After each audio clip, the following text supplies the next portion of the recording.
Hello everyone, I hope आप सब ठीक होंगे। अब आज हम चैप्टर 6 टिश्यूज क्लास 9 का ये चैप्टर स्टार्ट कर रहे हैं। एक्चुअली कमेंट्स के अंदर एक कमेंट बार बार आया है कि चैप्टर 6 टिश्यूज को कवर किया जाए।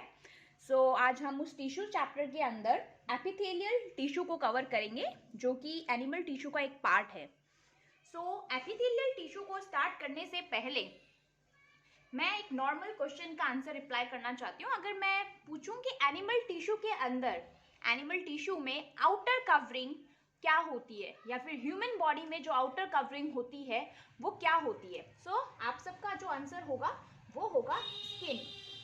आई होप सबका आंसर होगा स्किन, क्योंकि स्किन हमारी बॉडी की आउटर कवरिंग होती है, राइट। सो एपिथेलियल टिश्यू का मतलब भी यही होता है, that is outer. Here I am just trying to make the things in a very particular form में मैं आपको आंसर्स दे रही हूँ यहाँ पे, और नोट्स के फॉर्म में मैं आपको ये चीज डिस्क्राइब करने की कोशिश करूंगी। सो अगर मैं एपिथेलियल टिश्यू की बात करूँ, सो सबसे पहले अगर that is the outer most, जो एपिथेलियल टिश्यू होता है वो होता है outer most covering of human body. जैसे कि मैंने आपको बोला कि outer most covering of human body कौन सी होगी, that is going to be your skin. It means हम यहाँ पे एपिथेलियल टिश्यू के अंदर आउटर मोस्ट कवरिंग की बात करेंगे। जैसे स्किन की डिफरेंट लेयर्स के बारे में हम बात करेंगे, और यही है एपिथेलियल टिश्यू। सो अब हम मूव करने से पहले let us discuss the characteristics of epithelial tissue. So here we are moving ahead with the characteristics.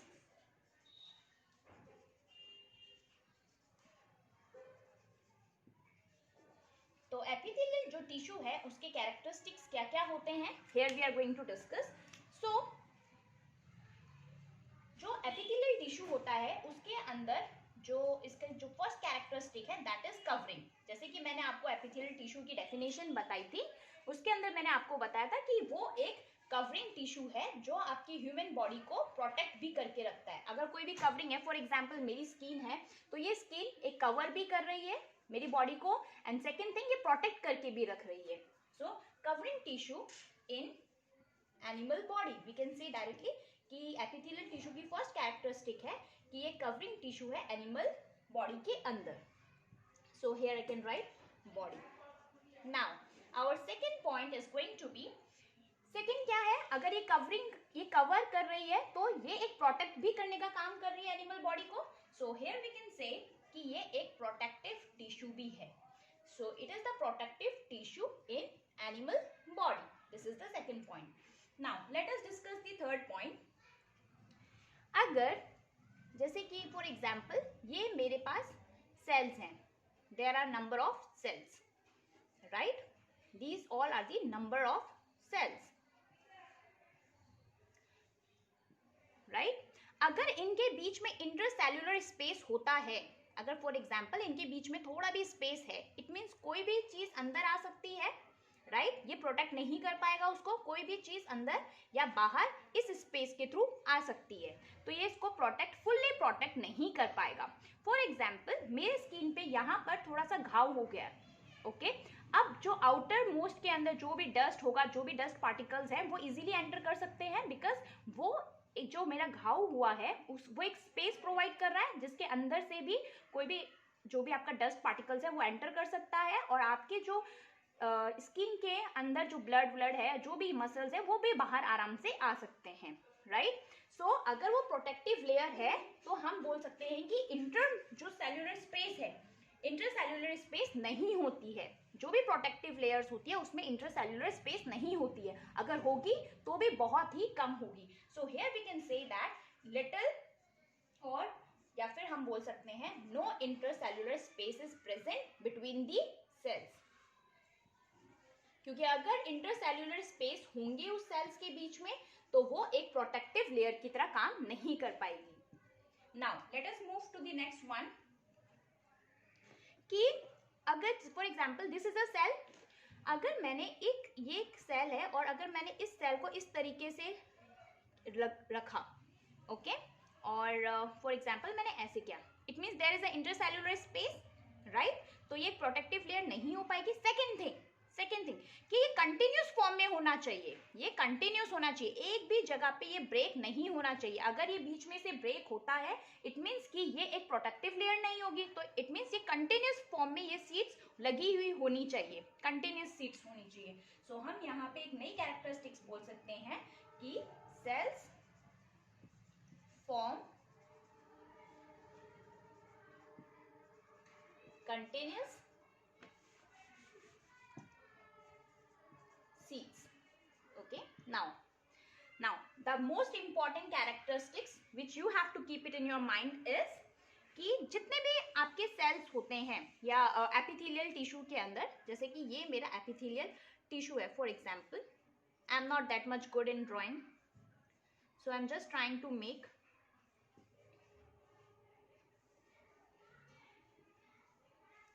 Okay. For example ये एपिथेलियल टिश्यू है, these are the epithelial cells or we can say that these are the tissues, okay, because group of cell is known as tissue. now सबसे जो नीचे layer लगी हुई होती है उस लेयर को हम बोलते हैं connective tissue, okay, this layer is known as connective tissue. Connective tissue के ऊपर जो ये लेयर है उसको हम बोलते हैं that is basement membrane, basement membrane. Connective tissue के बारे में हम बाद में पढ़ेंगे, यहाँ हम बेसमेंट मेम्ब्रेन के बारे में स्टडी करेंगे, ओके। ये जो मैंने सर्कल्स बनाए हैं these are the nucleus in the cell, आपको पता होगा हर एक सेल के अंदर न्यूक्लियस होता है, तो these are the nucleus in the cell, और जो ये रेस्ट ऑफ द पार्ट है, ब्लैंक पार्ट है, this is going to be called as cytoplasm,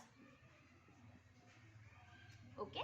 तो ऑलरेडी आपने पढ़ रखा है कि न्यूक्लियस का क्या काम होता है, क्या फंक्शन होता है, साइटोप्लाज्म का क्या फंक्शन होता है। आज हम पढ़ेंगे बेसमेंट मेम्ब्रेन के बारे में। अब बेसमेंट जो मेम्ब्रेन है, जैसा कि आप डायग्राम में देख रहे हैं, बेसमेंट मेम्ब्रेन क्या कर रही है, एक प्लेटफॉर्म दे रही है सेल्स को, जितने भी नंबर ऑफ सेल्स हैं उसको एक प्लेटफॉर्म दे रही है, प्लेटफॉर्म प्रोवाइड कर रही है। So here we can say that provide surface to the epithelial tissues, surface to epithelial tissue. Second thing, इसका जो मेन फंक्शन है, अगर ये कोई for example these are the cells, right, these are the cells, अब इन sales के पास blood या न्यूट्रिशन पहुंचाने का काम कौन करेगा, दैट इज बेसमेंट मेम्ब्रेन।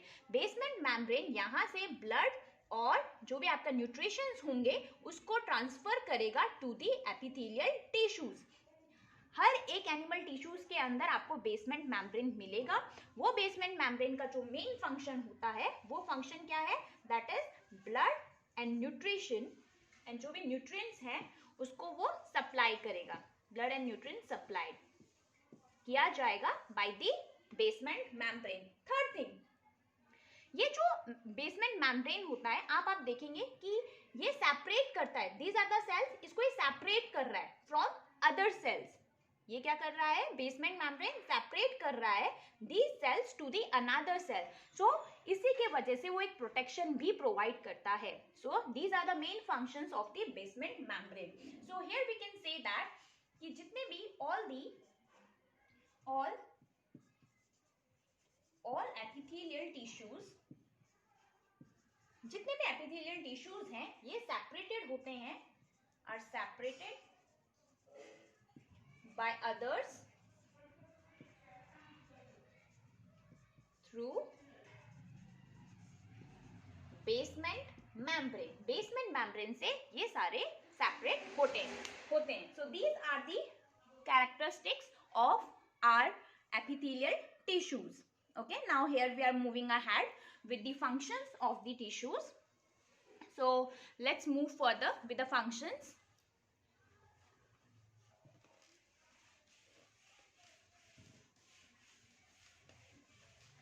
तो अब हम पढ़ेंगे यहाँ पर कुछ functions of the epithelial tissues.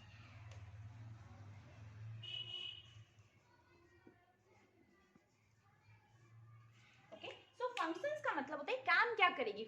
अब हमें पता चल गया कि ये प्रोटेक्टिव लेयर है, तो ये प्रोटेक्शन हमें किस किस चीजों से प्रोवाइड करेगी। सो जो सबसे प्रोवाइड करेगी प्रोटेक्शन, किसके अगेंस्ट में प्रोवाइड करेगी प्रोटेक्शन? सो प्रोटेक्शन हमें हमारी बॉडी को जो प्रोटेक्शन देगी वो देगी फ्रॉम इंजरी, इन्फेक्शंस, जो भी इन्फेक्शंस है उनसे, और हमारी बॉडी में जो डैमेज है उनसे भी हमें क्या देगी? ये प्रोटेक्शन प्रोवाइड कराएगी. Okay, now the second point is before that here let me write this point first. Forms the lining of mouth. Okay, mouth के अंदर एक लाइनिंग फॉर्म करती है एंड एलिमेंट्री कैनल के अंदर भी ये एक लाइनिंग फॉर्म करती है. Now we don't know what do you mean by lining, right? So let me discuss you what do you mean by lining. दो चीजें होती हैं, एक होती है कवरिंग, एक दूसरा जो वर्ड है दैट इज लाइनिंग. क्योंकि ये वर्ड बहुत बार यूज होगा बायो के अंदर, सो यू शुड अंडरस्टैंड कि what do you mean by lining. For example, let me take the esophagus pipe. Let me take the esophagus to make you understand lining क्या होती है. This is the esophagus. Okay? Esophagus जो कि क्या करता है, mouth से आपका जो भी खाना होता है माउथ से स्टोमक में पहुंचाने का काम करता है esophagus, right? अब कवरिंग का मतलब होता है जो बाहर की तरफ जो लेयर लगी हुई होती है उसको हम क्या बोलते हैं? कवरिंग. जो भी बाहर की तरफ लेयर लगी हुई होती है उसको we are calling as covering. So this is going to be called as covering, क्योंकि ये बाहर में लेयर लगी. इसोफेगस के आउटर साइड में जो कवरिंग है, इसोफेगस के आउटर साइड में जो हमने ये पेंट किया है that is going to be called as covering. लेकिन अगर हमने वही इसोफेगस के अंदर अगर मैंने इनर में कोटिंग की है, अगर इनसाइड द इसोफेगस अगर मैंने ये कोटिंग की है inside esophagus, so it is going to be called as lining. Then it is going to be called as lining. मतलब अगर आप इनसाइड अगर आप कोटिंग करोगे तो उसको हम बोलेंगे लाइनिंग. अगर आप आउटसाइड द इसोफेगस या आउटसाइड एनीथिंग अगर आप बाहर की तरफ किसी में कोटिंग करते हो तो उसको हम लोग बोलेंगे covering. So these are the main thing about lining. आपको लाइनिंग के बारे में पता होना चाहिए. सो लाइनिंग का मतलब होता है अंदर की तरफ कोटिंग करने को हम लाइनिंग कहते हैं और बाहर की तरफ कोटिंग करने को हम कवरिंग कहते हैं. सो जो एपिथेलियल टिश्यू है इसका मेन फंक्शन है कि अंदर की तरफ लाइनिंग बनाती है, अंदर की तरफ इसकी लाइनिंग होती है. Okay, now what do you mean by the alimentary canal? So alimentary canal के अंदर आता है for example esophagus, stomach, small intestine, large intestine, rectum, anus, ये सारी चीजें एलिमेंट्री कैनल में आती है. तो एपिथेलियल टिश्यू माउथ के अंदर एक लाइनिंग बनाएगा. एलिमेंट्री जितने भी कैनल्स हैं मतलब माउथ, इसोफेगस, उसके अंदर एक लाइनिंग होगी. स्मॉल इंटेस्टाइन के अंदर एक अंदर की तरफ एक कोटिंग होगी. लार्ज इंटेस्टाइन के अंदर की तरफ एक कोटिंग होगी. रेक्टम, एनस, इन सब के अंदर की जो कोटिंग होती है वो एपिथेलियल टिश्यू से के हेल्प से ही बनती है. Now these are the main functions of the epithelial tissue. Now let's move with the third point. So इसका जो थर्ड फंक्शन है which is very important, that is absorption. Okay, that is absorption. जैसे कि मैंने आपको बताया था कि यहाँ पे एक बेसमेंट मेम्ब्रेन है. मैंने आपको बताया था बेसमेंट मेम्ब्रेन के ऊपर नंबर ऑफ एपिथेलियल सेल्स होते हैं, राइट? मैंने आपको ये चीज पहले वाले कैरेक्टरिस्टिक्स के अंदर मैंने आपको ये चीज बताई थी, राइट? नाउ बेसमेंट मेम्ब्रेन का फंक्शन क्या था कि ये ब्लड और न्यूट्रिएंट्स को एपिथेलियल सेल्स के पास पहुंचाते हैं, राइट? ये क्या कर रहे हैं? सप्लाई करते हैं ब्लड और न्यूट्रिएंट्स को सप्लाई करते हैं टू द एपिथेलियल टिश्यू. अब एपिथेलियल टिश्यूज क्या करेंगे? उसको एब्जॉर्ब करेंगे. एपिथेलियल टिश्यूज क्या करेंगे? एब्जॉर्ब करेंगे. तो इसका मेन फंक्शन क्या होगा? That is water and nutrients. ये क्या करते हैं? वाटर और न्यूट्रिएंट्स को एब्जॉर्ब करने का काम करते हैं. नाउ नेक्स्ट थिंग इज, जैसा कि मैंने आपको बताया एलिमिनेशन का काम भी एपिथेलियल टिश्यू का ही होता है.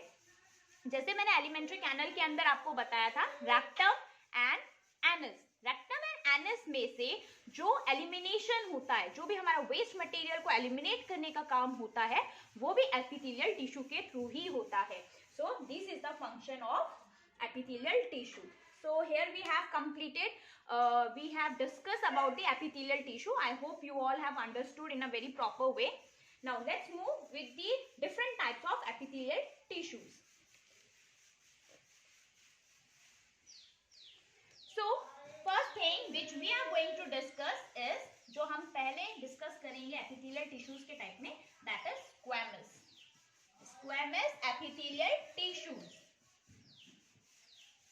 Epithelial tissue. Okay. Now squamous epithelial tissue होता क्या है, right? So epithelial tissues के अंदर जो इनका लेट अस डिस्कस कि ये होते कैसे हैं, दिखते कैसे हैं. तो सबसे पहले हम यहाँ पे स्ट्रक्चर्स के बारे में डिस्कस करते हैं कि ये दिखते कैसे हैं. सो ये जो सेल्स होते हैं, cells are very thin. Cells are we can say that ये बहुत पतले होते हैं. They are very thin, they are flat, okay. They are irregular shaped. Irregular shape का मतलब होता है कि आप एक पर्टिकुलर शेप नहीं बता सकते कि ये ओवल शेप का होगा या फिर ये स्फीयर शेप का होगा. ये किसी भी शेप का हो सकता है, मतलब इरेगुलर शेप है, कोई पर्टिकुलर फिक्स शेप नहीं है स्क्वैमस एपिथेलियल टिश्यूज के अंदर. स्क्वैमस एपिथेलियल टिश्यूज के भी दो पार्ट्स होते हैं. ओके, मैं यहाँ पे पूरा नहीं लिख रही हूँ. स्क्वैमस एपिथेलियल टिश्यूज को मैं शॉर्ट फॉर्म में रिप्रेजेंट कर रही हूँ. इसके भी टू टाइप्स होते हैं. Okay, one is simple squamous and second one is stratified squamous tissue. Okay, now simple और stratified में difference क्या होता है, तो मैं आपको simple पहले एग्जाम्पल देके समझाने की कोशिश करती हूँ. जैसे कि अगर आपने केक खाया है तो कभी भी देखना केक के ऊपर बहुत सारी कोटिंग्स होती है. केक हो गया, पेस्ट्रीज हो गई, उसमें बहुत सारी क्रीम्स की कोटिंग होती है, right. There are lots of coatings on cakes and all, right. Cakes, pastries के अंदर आपको बहुत सारी कोटिंग्स दिखती है. सो आप उसको स्ट्रेटिफाइड का एग्जाम्पल समझ सकते हैं. सिंपल के अंदर आप घर के ऊपर, घर में जो टाइल्स लगी हुई होती है, मार्बल्स लगाई जाती है, तो उसमें एक ही मार्बल लगाई जाती है, right. There is no coating on it. Simple marble लगा दिया, मार्बल के ऊपर मार्बल तो लगाया नहीं जाता, राइट. सो मार्बल साइड में मार्बल आप लगा रहे हो. सो दिस इज अ वेरी, मतलब कि इसके ऊपर कोटिंग नहीं की जाती है. सो आप इसको समझ सकते हो कि वो सिंपल स्क्वैमस एपिथेलियल टिश्यू है. अब मैं आपको टेक्निकल लैंग्वेज में समझाती हूँ. जैसे कि जो स्ट्रेटिफाइड होता है उसके अंदर जो सेल्स होते हैं, सेल्स आर अरेंज्ड. सेल्स किस फॉर्म में अरेंज्ड होते हैं? इन लेयर्स के फॉर्म में अरेंज्ड होते हैं, इन लेयर्स.